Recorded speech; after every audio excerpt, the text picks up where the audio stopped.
비스밀라 살라투 와ссalamu ala ashrafil anbiya wal mursalin 나비이나 무함마드 와 아리히 와 사히비히 아주마인. 반갑습니다. 카란 김은수라고 합니다. 저는 이맘님께 소개해 주셨듯이 이제 사우디아라비아 메디나에서 메디나 이슬람 대학교에서 계속 공부를 하고 있고요. 매년 이제 여름 방학에 오면은 제가 이제 강의를 하나씩 하는데요. 원래 이번 강의는 원래 천국과 지옥의 속성에 대해서 하는 차례였어요. 올해는 그런 강의를 하는 차례였는데 최근에 있었던 여러 그 한국 운마에서 있었던 그런 불상사들, 불미스러운 일들을 보면서 일반 한국 무슬림들이, 한국에 있는 무슬림들이 이슬람이 바라보는 그런 리더의 조건, 아니면은 팔로워가 어떻게 리더와 그렇게 교류를 해야 되는지, 이슬람의 정치에 관해서 너무 모르시는 분들이 많은 것 같다라는 생각이 들었습니다. 만약 그러한 정치적인 이슬람이 가르쳐주는 리더와 팔로워는 어떻게 소통하고 어떤 관계를 맺어야 되느냐라는 걸 잘 알았더라면 지금 우리가 관찰했던 여러 일들은 아마 발생하지 않았을 거라고 저는 생각을 하고 있습니다. 그래서 저는 이미 이제 공부를 시작했고 공부를 했기 때문에 저의 책임도 솔직히 크다고 봐요. 왜냐면은 이러한 정보들을 배웠으면 이제 제때제때 전달을 해야 됐었는데, 이제 다른 중요한 그런 주제를 이제 선별하다 보니까 이런 이슬람의 정치에 관해서는 제가 언급을 안 드렸거든요. 그래서 이 소중하고 짧은 시간이지만, 한 50분의 짧은 시간이지만은 이슬람의 정치, 리더는 어떻게 뽑히고 어떻게 권력을 활용하며, 그리고 그에 대한 팔로워들의 반응은 어떤 건지 짧은 시간이나마 알아보고자 합니다. 우선 규지하셔야 될 것이, 민주주의는 이제 인간의 역사상 이제 발명된 가장 훌륭한 정치 방식 중에 하나죠. 민주주의. 한국에서도 민주주의를 선택하고 있고요. 그렇지만 이 민주주의라는 것이 100% 우리가 따르는 샤리아와 일치를 하지는 않아요. 만약에 그게 100%다 일치했다면 샤리아가 민주주의가 됐겠죠. 그렇지만 민주주의는 샤리아가 아니고 샤리아도 민주주의는 아닙니다. 다만 많은 부분에 있어서 민주주의와 샤리아의 그런 가르침은 일치를 하지만 일부, 그리고 중요한 부분에 있어서는 일치를 하지 않습니다. 그래서 한국에 있는 무슬림들은, 이제 저같이 이제 개종한 무슬림들은 한국에서 배우고 자라왔고 봐왔기 때문에 이슬람으로 입교하고 나서도 그런 정치적인 그런 입장을 취함에 있어서 민주주의의 입장을 취하는 경우들이 거의 대부분이에요. 그래서 민주주의에서 가르치는 대로 우리가 반응하고 행동하기 때문에 그것이 이슬람에서 가르치는 정치와 다른 그런 모습을 많이 보이고 있습니다. 민주주의는 절대 선이 아니거든요. 민주주의는 올바른 것도 있고 이슬람의 입장에서 봤을 때 그런 부분도 있습니다. 그래서 우리는 무슬림이기 때문에 민주주의와 샤리아가 만약 배치가 된다면 저희 무슬림은 샤리아를 따라야 되는 것이죠. 샤리아라 그러면 이제 하나님께서 제정하신 법이기 때문에 우리는 하나님께 복종하는 사람이므로 민주주의가 아닌 샤리아를 따라야 된다라는 것이 이제 기본적인 존재 조건입니다. 지금부터 제가 알려드리는 그런 샤리아에서 바라보는, 이슬람에서 바라보는 정치가 무엇인지, 정치의 중요성, 그리고 권력을 어떻게, 그러니까 리더를 어떻게 뽑고, 그리고 리더는 어떠한 의무를 지니고 있으며 그 리더를 따르는 추종자들, 팔로워들의 진정한 모습이 어떻게 되어야 되는지에 관해서 얘기를 하도록 하겠습니다. 우선 정치라는 것은 권력의 배분, 누구한테 권력을 주고 그리고 어떻게 활용하는지, 그 권력을 받은 자가 어떻게 자신의 힘을 활용하는지, 권력의 배분과 활용, 그에 관련한 모든 일련의 활동을 이제 정치라고 보통 얘기를 하는데요. 이 정치를 이제 국가적인 관점에서 봤을 때는 리더가 이제 대통령이나 아니면은 총리나 이렇게 국가 수반이 되는 것이고, 팔로워라 그러면 이제 국민이 되는 것이겠죠. 우리 한국 음마에 적용을 해보면 이제 이맘이라는 분께서 저희 음마를 이끌어 나가시고 이맘 이외의 일반 무슬림들이 이제 팔로워의 그런 위치에 있게 됩니다. 그래서 이 리더라는 것은 어떤 공동체든지 반드시 필요합니다. 그 공동체가 숫자가 많든 작든 리더가 있어야지만 그 공동체가 발전을 할 수 있고 안정을 찾아 나갈 수 있는 거거든요. 그래서 하나님의 사도 무함마드 살랄라후 알레이히 와살람께서 말씀하시기를 3명 이상의 무슬림이 여행을 갈 때는 반드시 아미르를 정하라라고 저희들에게 명령을 하셨습니다. 여기서 말하는 아미르는 이제 의견을 이제 조합하는 리더의 역할이거든요. 그래서 3명 이상의 합동으로 여행을 갈 때 언제 출발하고 어디서 서고 무엇을 먹고 예배는 언제 드리고 이런 것에 있어서 의견 차이가 있었을 때 아미르의 의견이 바로 그 사람들이 따르는 의견이 될 수 있도록 서로 의견 차이가 없도록 조율하는 역할을 하는 게 아미르거든요. 이렇게 3명이 함께하는 무슬림 공동체일지라도 리더가 있어야 된다는 얘기는 그보다 더 큰 공동체가 있었을 때는 반드시 리더가 있어서 그들의 의견을 조율하고 그들을 집단의 구성원들이 좀 더 편하게 공동체 생활을 영위할 수 있도록 그렇게 리더가 배려를 해야 한다는 뜻입니다. 그리고 또 다른 하디스에 의하면은 모든 무슬림은 양치기이고 양치기는 양에 관해서 책임이 있다라고 말씀을 하셨습니다. 그래서 국가적인 측면 아니면 공동체적인 측면에서 이제 양치기의 역할을 하는 리더가 있고 그 리더가 그 밑에 있는 양과 같은 그런 존재를 잘 다듬고 배려하고 그렇게 해서 양이 이제 충분히 살찔 수 있도록 이제 리더가 그런 구성원들을 배려해야 된다는 뜻이죠. 자, 이렇게 이슬람적인 정치에서 리더는 반드시 존재를 해야 되는 것이고요. 그러면은 질문이 들어올 수 있겠죠. 그러면은 리더는 어떻게 뽑아야 되는가? 리더를 뽑는 특별한 방식이 있는가라는 질문을 할 수 있겠죠.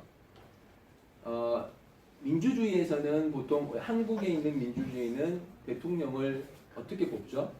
선거, 보통선거, 비밀선거, 보통선거. 그렇죠. 보통 선거로 뽑죠. 그렇죠. 그 대선이라는 그런 선거 방식을 통해서 다수결의 원칙에 의해서 많은 투표를 받은 사람이 대통령이 됩니다. 이런 거는 이제 이슬람적인 관점에서는 또 다른 표현으로는 합의제라고 하거든요. 합의제. 그러니까 구성원들의 합의에 의해서 나는 저 사람이 좋고 저 사람은 이 사람이 좋은데 이렇게 하니까 이 사람을 뽑자라는 합의를 통해서 리더를 선출을 하기를 합니다. 민주주의에서는 아마 이것이 가장 유일한 그 리더의 선출 방식일 거예요. 그렇지만 이슬람은 또 다른 방식의 리더를 뽑는 그런 선출 방식이 있어요. 그것은 바로 지정제입니다. 지정제. 이제 기존에 있던 리더가 그 후에 올 리더를 직접적으로 딱 집어서 네가 나의 뒤를 이어라 라고 말하는 게 이제 지정제인데요. 이 지정제는 아부바크르 라디allahu 안후 제1대 칼리파가 칼리프직을 수행을 하면서 자신이 이제 직을 다 하고 이제 죽음이 가까워 왔을 때 아부바크르가 오마르를 딱 지정을 해서 오마르 네가 내가 죽으면 나를 이은 칼리파가 되라 라고 지정을 하셨어요. 그렇기 때문에 민주주의의 그런 텃밭에서 자란 한국 무슬림들은 지정제라는 것을 들어본 적이 없기 때문에 누가 이제 기존에 있던 왕이나 그런 사람이 후에 있을 왕을 지정을 하면 이거 잘못된 거다. 어떻게 이렇게 독재적인 정치를 할 수가 있냐. 저 사람들 나쁜 사람들이네. 라고 그렇게 반응을 할 수가 있어요. 그런 사람들을 제가 많이 봐왔고요. 예를 들어서 사우디 같은 경우 형제를 이제 지정하기도 하고 아들을 지정하기도 하고 그럼으로써 국가의 리더가 누가 될 것인지 지정을 하잖아요. 이 지정하는 것은 샤리아에서 허락하는 방식입니다. 이 허락하는 방식을 두고서 일반 무슬림이 이거 잘못됐다라고 비판을 할 수는 없죠. 샤리아에서 허락되는 것이기 때문에 무슬림이라면 그 뜻을 이제 그 현상을 인정하고 존중해 줘야 되는 것이죠. 그래서 이 리더는 지정제가 있고 그리고 합의제가 있습니다. 합의제는 지금 이슬람에서 말하는 합의제는 민주주의의 그런 다수결 원칙에 의한 선거와 비슷한데요. 오마르께서 제2대 칼리파이셨던 오마르께서 이런 합의제를 선택을 하셨어요. 그래서 말씀하시기를 나는 아부바크르보다 더 훌륭한 분이 선택하신 그 방식으로 칼리프를 뽑겠다 그렇게 말씀하셨거든요. 그러니까 아부바크르보다 훌륭한 사람이 그 당시에 그 시대에 아부바크르보다 더 훌륭한 사람이 누구였죠? 그 당시 그렇죠. 사도님께서 가장 훌륭하신 분이셨고 사도께서는 돌아가시기 직전에 누구의 이름을 실명을 언급하면서 당신이 나를 이은 칼리프가 되라라고 언급하지 않으셨어요. 그래서 그 전통을 이어받아서 오마르께서도 나는 아부바크르는 이제 지명을 했지만 나는 지명하지 않겠다. 대신 6명의 그런 그 자문위원을 만들어서 그 6명의 합의하에 이제 나를 이은 칼리파를 뽑겠다라고 그렇게 하셔서 6명이 선출이 됐었어요. 그래서 그 6명 안에는 물론 이제 가장 그 당시에 가장 훌륭했던 사하바들 중에 일부가 6명이 됐었는데요. 그 안에는 오스만도 있었고요, 알리도 있었어요. 그래서 이 6명이 누가 그러니까 알리냐 오스만이냐라는 그런 주제에 관해서 이제 토론도 하고 서로 이제 의견 일치를 받아 결국에는 이제 제3대 칼리파로 오스만이 선출이 된 거죠.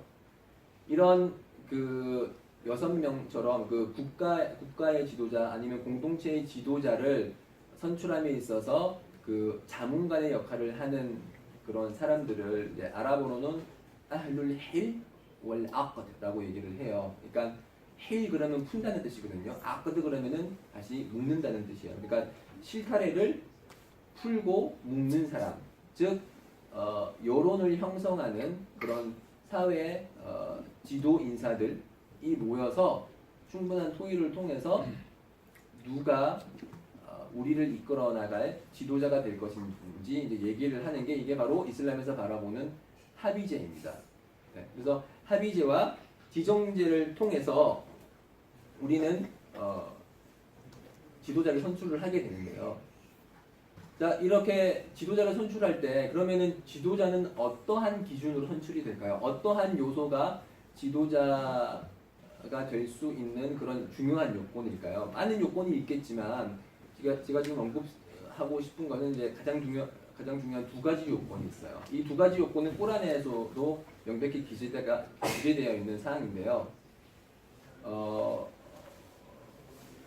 그러니까 모세께서 알레이사람 모세와 함께 있었던 그 유샤 빈 눈이라는 한글로 치면은 그 여호수아라는 그런 그 두 명이 유대인을 이끌고 예루살렘을 결국에는 이제 입성을 하게 되고 이 두 명이 이제 돌아가시고 나서 이제 예언자가 없으니까 그 당시 사람들이 되게 의견 분열이 심했어요. 그래서 각 부족마다 판관을 정해서 이 판관이 하는 판결을 따라서 자신들의 행동을 취하곤 했는데 이제 그 당시 외부 세력들의 그런 공격도 많이 있었고 그 당시 이제 불신자들이죠. 불신자들의 공격도 많았고 그래서 되게 힘들었어요. 그래서 유대인들은 강력한 통치력을 지닌 한 명의 왕을 원했었거든요. 그래서 그 당시에 그 있었던 예언자 그들에게 보내진 예언자가 사무엘이었어요. 그렇지만 사무엘은 예언자의 역할을 했지만 그 왕으로서의 역할은 하지를 않았었거든요. 그래서 그 당시 그 유대인들이 사무엘에게 부탁을 해서 하나님께 기도를 해서 우리를 위한 왕을 한 명을 보내달라라고 그렇게 기도를 했고, 그래서 하나님께서는 그 사울이라는 그 아랍어로는 이제 바알루트라고 하는데 바알루트라는 이름을 지닌 혹은 이제 사울이라는 이름을 지닌 그 사람을 왕으로 지정을 했어요. 그 사람들을 그러니까 유대인들을 위한 왕으로 지정을 했는데 그 유대인들이 반발을 했어요. 아니 이 사람은 돈도 없고 돈도 없는 사람인데 어떻게 우리를 이끌어 나갈 수 있냐? 우리가 저 사울보다 더 왕이 될 수 있는 조건을 갖췄다라고 얘기를 했고 그래서 사무엘이 답변하길 하나님께서는 그를 위해서 즉 사울을 위해서 많은 양의 상당량의 육체와 지식을 증가시켜 주셨다고 그렇게 답변을 했어요. 그 말은 뭐냐면 그 사울이 지도자가 될 수 있는 지도자가 되어야만 하는 이유 중에 하나는 그가 강한 육체를 가지고 있고 그리고 지식을 갖추고 있었기 때문이다라고 얘기를 했던 거죠. 그래서 이제 지도자의 가장 중요한 조건 중에 하나는 육체입니다. 육체, 건강한 육체. 이 건강한 육체는 이제 전쟁이 많이 발생했던 그 당시 상황에서는 이게 필수 불가결한 상황이었죠, 그렇죠? 같이 이제 무기를 가지고 전쟁터에서 싸워야 됐기 때문에 장군으로서 당연히 있어야 될 상황이고요. 지금 현 시대에서도 건강은 이제 그 지도자, 국가 지도자로서 갖춰야 될 조건으로 많이 오르락내리락 하죠. 예를 들어서 뭐 트럼프나 아니면 뭐 힐러리 같은 경우 뭐 걸어가다가 쓰러졌냐 안 쓰러졌냐, 저 사람이 노쇠하냐, 뭐 그런 건강이 이제 대선의 이슈로 많이 떠오르기 때문에 지금 현 시대에서도 그런 건강이 중요한 요건 중에 하나고 그보다 더 중요한 조건은 지금 현 시대에서는 이제 뭐 전쟁 상황이 거의 없으니까요. 그보다 더 중요한 조건 중에 하나는 바로 지식입니다. 지식. 우리가 지식을 가지고 있을 때 자신이 속한 공동체와 공동체 일원이 이제 이익을 이제 극대화할 수 있고 손실을 최소화할 수 있거든요.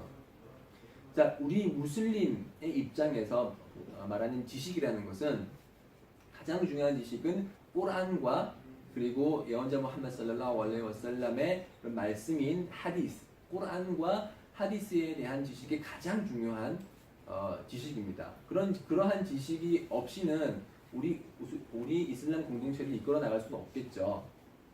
자, 그리고 그렇게 꾸란과 하디스가 가장 기본적인 지식이고요. 그 이외에 꾸란과 하디스에 언급되어 있지 않은 그런 현실적인 사안에 관해서 우리가 의사결정을 하기 위해서는 이제 지혜가 있어야겠죠. 지혜가 있을 때 이제 정확한 의사결정을 해서 우리 공동체가 발전을 할 수 있을 텐데요. 그래서 하나님께서 말씀하시기를 وَمَنْ يُؤْتَ الْحِكْمَةَ فَقَدْ أُوتِيَ خَيْرًا كَثِيرًا 라고 말씀하셨습니다. 자, 그래서 여기서 이렇게 하나님께서 말씀하시기를 지혜를 받은 자는 아주 커다란 것을 얻은 자다라고 얘기를 했거든요. 그래서 그런 지혜가 공동체 리더에게 반드시 필요한 부분이고요. 자, 그래서 이 지도자는 공동체를 이제 운영하면서 많은 부분 의사결정을 해야 돼요.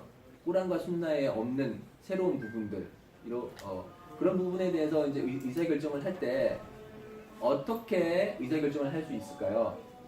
꾸란에 답이 있어요. 그 하나님께서 술과 도박을 금지하시면서 어떻게 말씀하셨죠? 술과 도박에는 유용한 것들이 있으나 그 안에 죄도 있다, 죄악도 있다.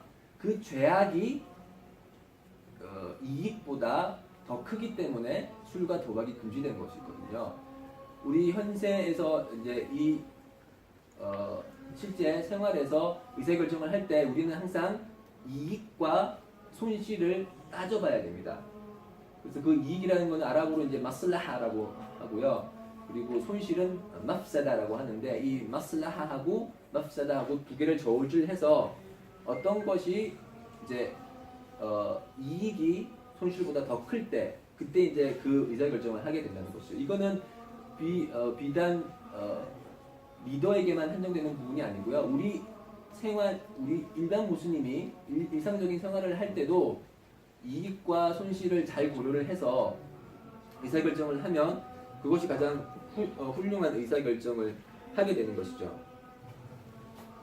자, 그렇게 이제 의사결정을 하는데 리더의 의사결정에 관해서 우리 일반인이 봤을 때 이건 좀 잘못된 것 같은데 저렇게 의사결정하면 안 되는데 이 길이 아니고 리더가 선택한 이 길이 아니고 저 길로 가야 되는데 라고 의문을 품는 경우가 상당히 많을 거라고 생각을 해요. 그래서 이제 거의 대부분의 그 우리 공동체에 발생하는 그런 리더와 팔로워 간의 갈등 중에 하나는 팔로워가 생각하는 길은 A인데 리더가 생각하는 길은 B라서 왜 A를 선택하지 않고 B를 선택하냐 라는 이제 반론을 제기하고 그래서 거기서 균열이 생기고 이제 그게 더 커져가지고 이제 공동체의 그 피트나 시험이 되기도 하는데요. 우리는 그 리더에 대한 기본적인 리더에 관해서 기본적으로 그의 의사결정을 존중하는 것이 우리 무슬림의 본연의 자세입니다. 여기서 굉장히 중요한 포인트인데요. 여기서 민주주의에서는 가르쳐 주지 않는 그 팔로워십, 그러니까 추종자로서 어떠한 모습을 보여줘야 하느냐, 샤리아에서는 명백히 밝히고 있습니다. 기본적인 원칙은 리더를 따르라. 리더의 생각과 우리의 생각이 다를 때는 기본적인 원칙은 리더의 생각을 존중해 주는 것이다. 이 원칙이 잘 지켜질 때 공동체는 안정을 찾고, 그러지 못할 때는 공동체가 분열하게 되고 서로 싸우게 되는 경우가 역사적으로 봤을 때 많이 발생을 해왔어요. 예를 들어서 3대 칼리파 오스만, 제3대 칼리파 오스만이 이제 칼리프로서 우리 이슬람 공동체 운마를 운영하셨거든요. 오스만이라는 분은 그분의 신앙과 그리고 그분의 선행과 그분의 위치에 대해서 그 누구도 반론을 제기하지 않는 가장 훌륭하신 무슬림 중에 한 분이었어요. 그렇기 때문에 아부바크르와 오마르 이후에 세 번째 칼리프로 등극을 하셨던 것이고요.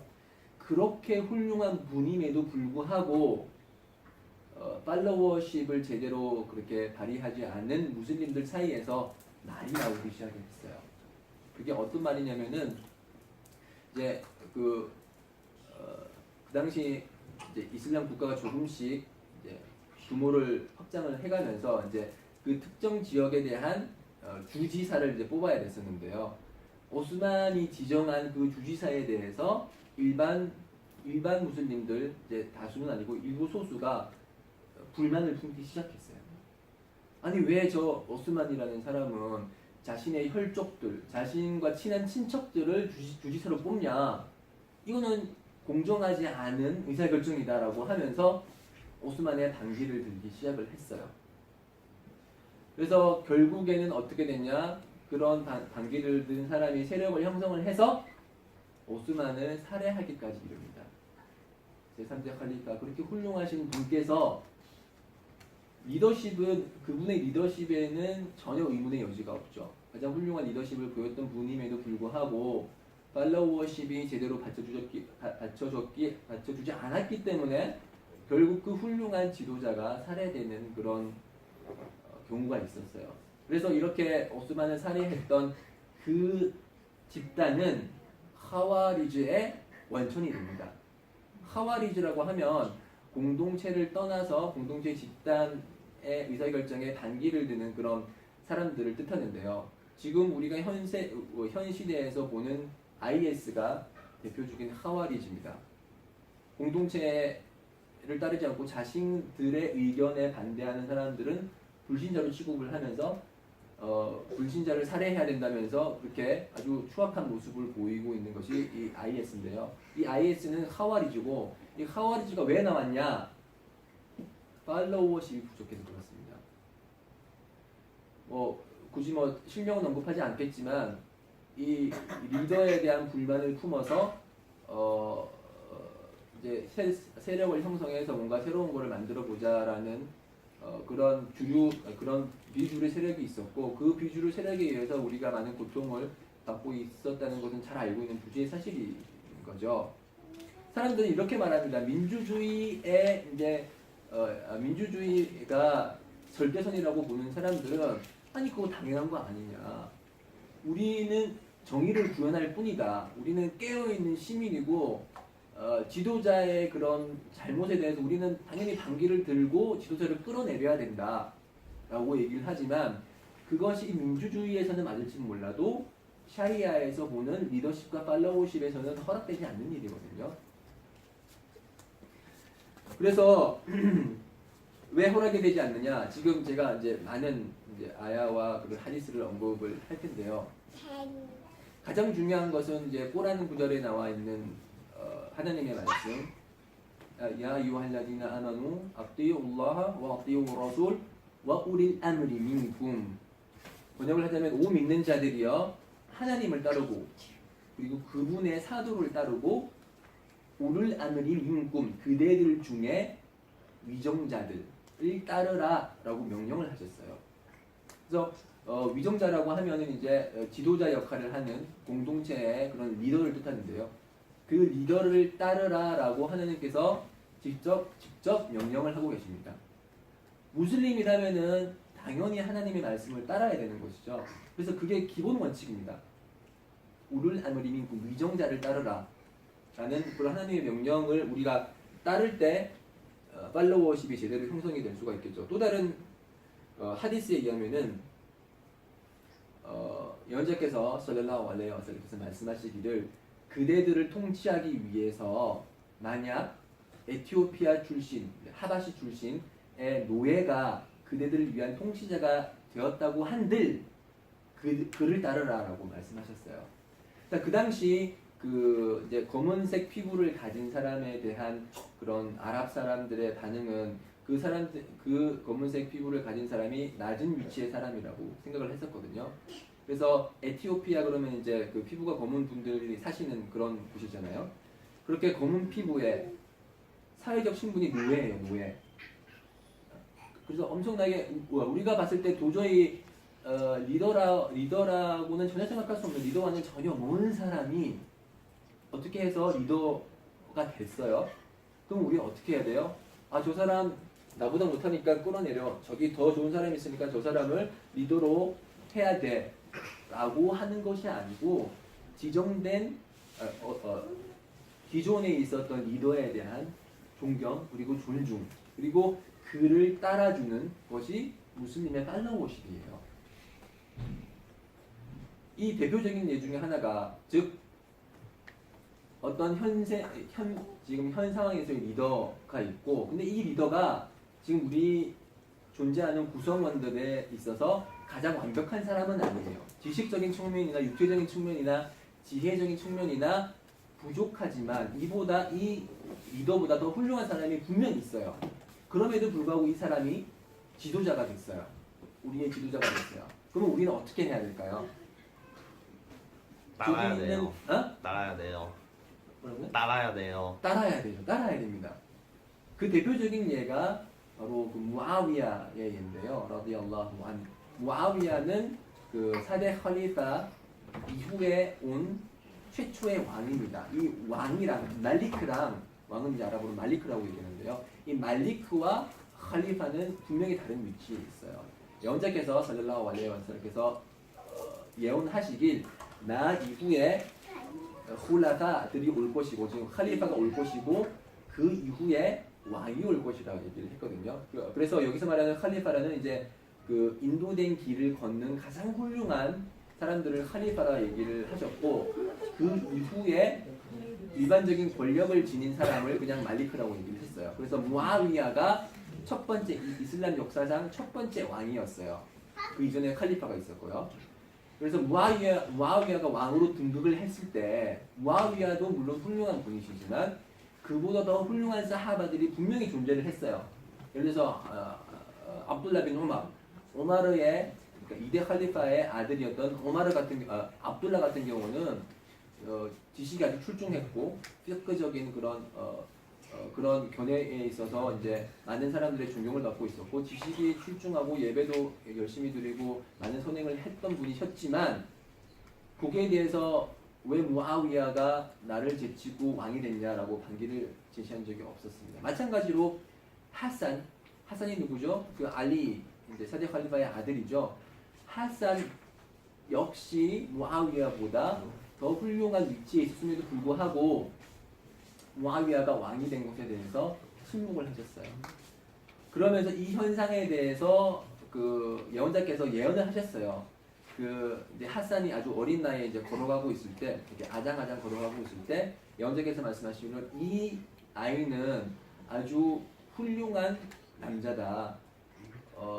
커다란 두 무슬림 집단을 중재할 사람이다라고 그렇게 예언을 하셨어요. 왜냐하면 무아위아를 따라야 되느냐 아니면은 하산을 따라야 되느냐 무슬림들 간에 두 커다란 무리로 의견 대립이 있었는데 하산은 이제 무아위아를 인정을 했던 것이죠. 이제 기존에 이제 뽑혀진 지도자를 따라야 된다라고 했기 때문에 그래서 자신보다 더 훌륭하지 않은 사람이 지도자가 됐음에도 불구하고 하산은 인내를 했고 그런 모습에 대해서 예언자께서는 칭찬을 하신 것이거든요. 그래서 공동체에 있어서 가장 훌륭한 사람이 지도자가 되지 않았을지언정 우리는 그 지도자의 지도자직을 존중하고 뒷받침해주고 하는 모습이 그게 이슬람에서 바라보는 팔로우 워십의 모습입니다. 민주주의에서 가르치는 거하고 좀 다르죠. 우리 한국 민주주의 역사는 어떻죠? 폭군이 있고 아니면은 이게 잘못된 의사결정을 하면은 보통 이렇게 하죠. 못 참겠다, 갈아엎자. 라고 막 하면서 막 시위해서 결국에는 이제 지도자를 끌어내리고 그런 모습이 마치 정의의 실현인 것처럼 이렇게 포장이 되고 기존의 지도자에 대해서 막 반기를 들면서 막 분신자살을 하기도 하고 그런 분신자살 하는 사람이 열사가 돼서 추앙을 받고 이런 것은 이제 민주주의 내에서는 통용이 될 수 있지만 우리 이슬람적인 입장에서 샤리아를 믿고 따르는 무슬림이 취해야 될 자세는 아닌 것이죠. 그래서 그런 팔로워십을 강조하는 여러 하디스들 중에 하나가 하나님의 사도께서 말씀하시기를 여러분들이 좋아하는 것이든 싫어하는 것이든 통치자의 말을 듣고 따르라 라고 말씀하시면서 그러나 하나님에 대한 거역 행위는 따르지 말라라고 말씀을 하셨어요. 그래서 그 지도자가 어떤 결정을 내렸고 이 결정이 제 개인적인 입장에서 봤을 때 이건 잘못된 것 같다라고 하고 싫어하는 감정이 들고 기피하는 감정이 들지만 우선은 인내하고 지도자의 결정을 따르라는 것이죠. 다만 하나님에 대한 거역 행위는 따라서는 안 돼요. 예를 들어서 이 무슬림이라는 그 사람이 지도자가 돼가지고 우리 한국 엄마는 지금 돈이 없으니까 술을 팔아서 돈을 한번 모아보자. 술을 팔자라고 했을 때 이제 너 지금 여기 있는 카람 여기 너 지금 오늘부터 여기서 술 타라 이렇게 얘기하면 저는 따라서는 안 되는 것이죠. 그래서 이 따라야 되는 이 팔로워십은 되게 강조가 많이 되고 있어요. 그러니까 그 팔로워십의 대상이 되는 리더가 훌륭한 사람이면 당연히 따라야 되겠죠. 그렇지만 훌륭하지도 않고 그리고 잘못된 의사결정을 하는 그런 소위 말하는 나쁜 지도자일지라도 기본 원칙은 우리가 그 사람에 대해서 반기를 들지 않고 그 사람을 끌어내리지 않는 것입니다. 그래서 하디스에 의하면은 제가 읽어드릴게요. 가장 훌륭한 지도자들 여기서 이제 이맘이라는 그런 아랍어 단어가 쓰였어요. 가장 훌륭한 이맘이랑 그대들이 그를 사랑하고 그도 그를 사랑하고 그가 그대들을 위해서 기도해주고 그대들도 그를 위해서 기도해주는 이맘이다. 그리고 가장 사악한 이맘이란 그대들이 그를 저주하고 그도 그를 저주하고 이제 그러한 그대들도 그를 싫어하고 그도 그대들을 싫어하는 그런 이맘이다라고 그렇게 얘기를 하셨어요. 그래서 이 얘기를 들은 한 그 사하바가 교우가 하나님의 사도시요 그러면은 저희들이 그를 무력으로 끌어내립니까? 라고 질문을 했고 하나님의 사도께서 말씀하시기를 그러지 말라. 그가 그대들과 함께 예배를 드리는 이상 그를 끌어내리지 말라라고 하셨어요. 예배를 드린다는 그대들과 함께 예배를 드린다는 것은 무슬림으로서 지켜야 하는 기본적인 의무사항을 지키는 한 그 지도자가 여러 잘못된 의사결정을 할지언정 그를 무력으로 끌어내리지 말라고 그렇게 저희들에게 지침을 내려주셨습니다. 그래서 또 다른 하디스, 이와 유사한 하디스가 있는데요. 이거는 네, 제가 한번 더 읽어드릴게요. 연재께서 말씀하시기를 나 이후에 내가 제시한 인도의 길을 걷지도 않고 나의 순례를 실천하지도 않는 지도자들 이남이 있을 것이다. 그들 중에 어떤 사람들은 몸은 인간이지만 마음은 사탄의 마음이다. 라고 그렇게 언급을 하셨고 이제 전승자가 물었어요. 그러면은 저희가 그러한 시대에 우리가 있을 때 우리가 어떻게 해야 됩니까? 라고 질문이 들어왔고 이제 하나님 사도께서 말씀하시기를 그 통치자의 말을 따르라 라고 하시면서 그 통치자가 그대의 등을 때리고 그대의 재산을 갈취하더라도 인내하고 따르라 라고 말씀하셨습니다. 이건 정말 대단한 지침이 아닐 수 없어요. 내가 잘못하지도 않는데 나를 와서 때려요. 그리고 나의 재산을 내 지갑을 열어서 돈을 훔쳐가요. 그러한 지도자일지라도 기본 원칙은 인내하라는 것입니다. 지금 서울에서도 그렇고 뭐 부산이라서도 그렇고 이제 여러 이제 사태가 있었는데 그들 지도자들 층이 여러분들의 돈을 훔쳐갔습니까? 이렇게 여러분들을 때리기라도 했습니까? 그런 사람들이 아니죠, 그렇죠? 기본적으로 예배를 드리는 기본 원칙을 지키는 의무사항을 잘하는 사람이라면은 우리는 인내를 해야 되는 것이 그것이 무슬림들의 팔로워의 모습입니다. 자, 제가 이렇게 지도자들에 대한 그런 인내를 강조를 했는데 아마 이런 질문을 하실 수도 있어요. 그럼 우리는 인내만 해야 되냐? 어떻게 뭐 해결 방법이 없냐? 처음부터 끝까지 인내냐? 지도자를 바꿀 수 있는 그런 조건이 두 가지가 있어요. 우리 무슬림 umma의 지도자를 바꿀 수 있는 조건이 두 가지가 있는데 그 두 가지 중에 하나는 쿠프론 보아라고 해서 명백한 불신을 저지를 경우 이제 두 가지 조건 중에 하나가 충족이 되는 거예요. 예를 들어서 사람들 앞에서 이제 금요일 이제 호뚜바를 하면서 나는 하나님의 존재는 믿지만 하나님의 사도 무함마드가 마지막 사도가 아니라고 생각한다. 내가 하나님의 사도다. 이렇게 자신이 이제 자신의 사도직을 주장하는 사람, 그런 사람들은 이제 샤하다의 기본 메시지를 거부한 사람이기 때문에 그 사람은 명백한 불신을 행한 사람이고 그런 사람은 두 가지 조건 중에 하나를 만족시키는 거예요. 또 다른 조건은 뭐냐면은 그 사람을 그러니까 명백한 불신을 저지르는 불신자를 바꿀 수 있는 umma의 능력이 있어야 되는 거예요. 예를 들어서 국가적인 차원에서 어떤 그런 대통령이 그렇게 불신을 저질렀을 때 그 사람을 우리가 맨손으로 바꿀 수 있을까요? 불가능하죠. 그 대통령 밑에는 군대도 있을 테고 수비대도 있을 테고 우리가 그 대통령 불신자 대통령을 바꿀 수 있는 물리적인 충분한 능력이 있어야 되는 거죠. 그래서 국민들도 이제 뭐 군대 조직이 있어야 될 테고 리더가 있어야 될 테고 물리적인 충돌이 일어났을 때 승리할 수 있는 그런 충분한 능력이 있을 경우에 우리가 지도자를 바꿀 수 있다고 해요. 왜 이런 조건이 주어졌을까요? 왜냐하면 계란을 던져서 돌을 칠 수는 없잖아요, 그렇죠? 바꿀 수 없는 상황, 변화되지 않는 상황, 변화되지 않을 것이 뻔한 상황에서 저희들이 맨손으로 시위를 했을 경우에 저희에게 돌아오는 것은 무고한 생명을 잃는 것밖에 없잖아요, 그렇죠? 막 시위하다가 총탄에 쏴서 죽는 사람들도 있을 거고 우리 무슬림의 생명은 너무나 소중하기 때문에 어떤 특정한 그런 명백한 그런 마슬라 이익이 없는 상태에서 우리의 그런 생명이 있는 것은 이슬람에서 허락이 되지 않거든요. 그래서 이런 명백한 불신을 저지르고 우리가 물리적인 능력을 갖추었을 때 그때 지도자를 바꿀 수가 있는 것입니다. 그 이외의 경우에는 기본 원칙은 지도자를 따르고 이제 인내하고 존중을 해주는 것입니다. 물론 지도자의 잘못된 결정을 우선은 이제 존중을 해주되 바꿀 수 있도록 우리 무슬림들도 노력을 해야 돼요. 그게 팔로우십의 중요한 그런 요소 중에 하나입니다. 즉 조언을 건네주는 거예요. 지도자에 대한 조언이 아주 중요한 요소입니다. 그래서 하나님 사도께서 말씀하시기를 디노 안나시하라고 말씀하셨거든요. 종교는 조언이다. 종교는 조언이다라고 말씀을 하시면서 그 부당한 부당함을 저지르는 자를 돕고 부당한 대우를 받는 사람을 도우라라고 말씀하셨어요.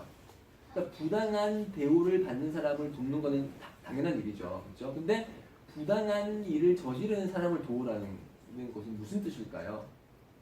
부당한 일을 저지르는 사람 앞에서 침묵해서 그 사람이 계속 죄를 저질러서 심판의 날 엄청난 고통을 받도록 하지 말고 그 사람의 부당함을 지적을 해주고 조언을 건네서 그 사람이 더 이상 죄를 저지르지 않게 하라는 것이죠. 그래서 이 조언을 건넬 때는 우리가 세 가지 방식이 있어요.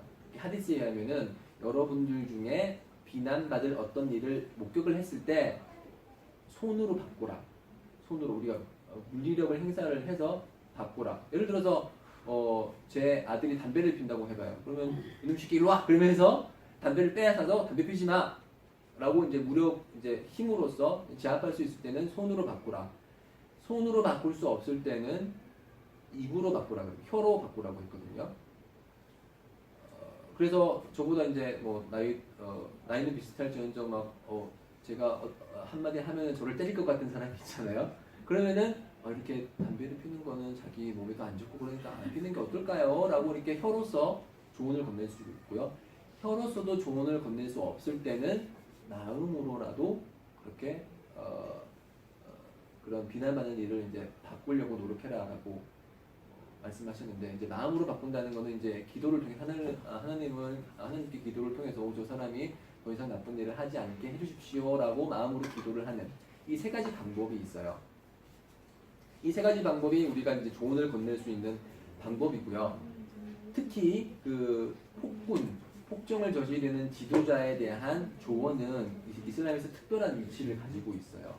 그래서 하디스에 의하면은 그 폭군 앞에서 건네는 공정의 말, 이 폭군 앞에서 건네는 공정의 말은 가장 훌륭한 지하드라고 했어요. 지하드가 뭐죠? 분투라는 뜻이죠. 하나님을 위해서 분투했다는 것은 하나님을 위해서 전쟁터에 나가서 자신의 목숨이 잃을 거를 감내하면서도 이제 적군과 싸우는 그런 행위가 지하드 중에 하나인데, 그 지하드보다 더 훌륭한 지하드가 폭군 앞에서 건네는 공정의 말입니다. 이렇게 하면 안 되지 않습니까? 이제 이렇게 제안을 하는 것이 이제 자신의 목숨이 잃을 수도 있어요.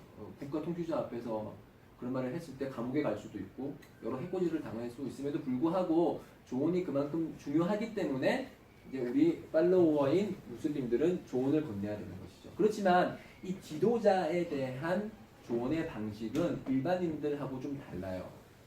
그래서 하디스에 의하면은 만약 그대들 중에 누군가 술단, 그러니까 지도자에 대해서 조언을 건네고 싶으면 사람들 앞에서 조언을 건네지 말라.